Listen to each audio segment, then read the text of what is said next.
Was the epitome of perfection. She was a brilliant student, always topping her class with ease. Her grades were impeccable, and her professors sang her praises. She was the president of the student union, and her leadership skills were unmatched. To her peers, she seemed to have it all together. But behind the mask of perfection, Nneoma was struggling. She was drowning in a sea of academic pressure and her mental health suffering. She felt like she was living a lie, pretending to be someone she wasn't. Nneoma's parents were high achievers and they expected nothing but the best from their daughter. They had always pushed her to excel, and Nneoma had internalized their expectations. She felt like she had to be perfect, or else she would disappoint her parents and herself. As the semester wore on, Nneoma's stress levels skyrocketed. She was taking a heavy course load, and her professors were piling on the assignments.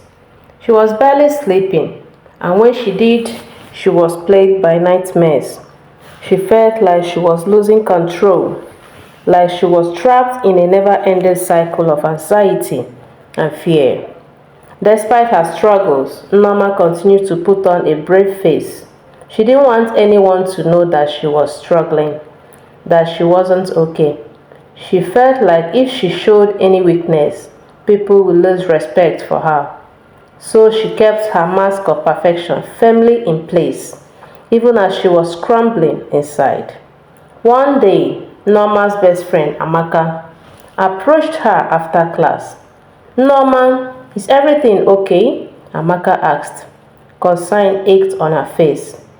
"You seem really stressed out lately." Nneoma forced a smile onto her face. "I'm fine, Amaka.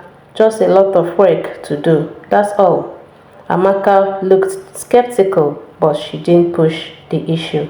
Nneoma was relieved, but also a little disappointed. She wished she could open up to Amaka, tell her the truth about how she was feeling. But she was too afraid of being vulnerable. As the days turned into weeks, Nneoma's mental health continued to deteriorate.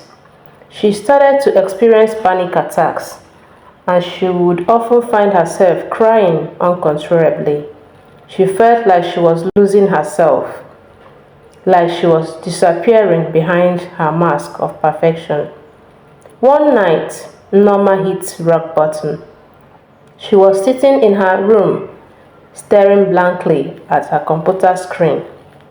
She had a paper due the next day, but she couldn't bring herself to work on it. She felt like she was drowning, like she was suffocating under the weight of her own expectations. Just as Nneoma was about to give up, she received a text from Amaka. "Hey, Nneoma, I've been thinking about you all day.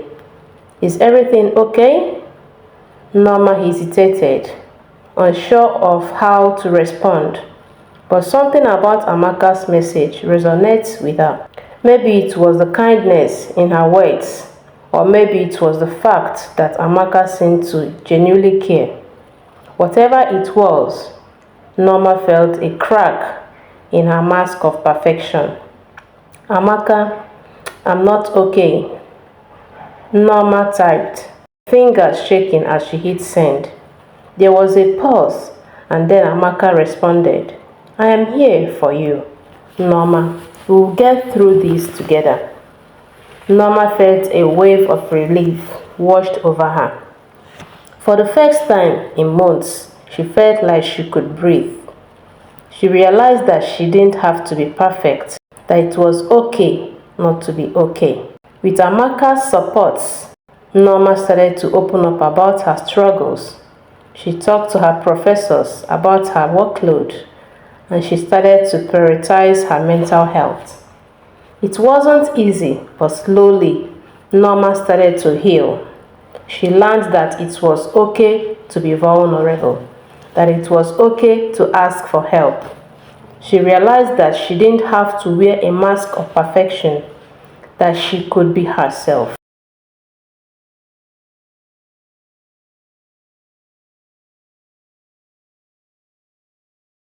As Nneoma looked in the mirror, she saw a different person staring back at her.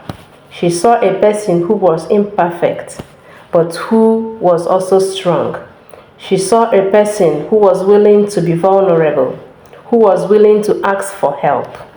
With that realization, Nneoma's mask of perfection finally slipped away. She was free to be herself, imperfections and all.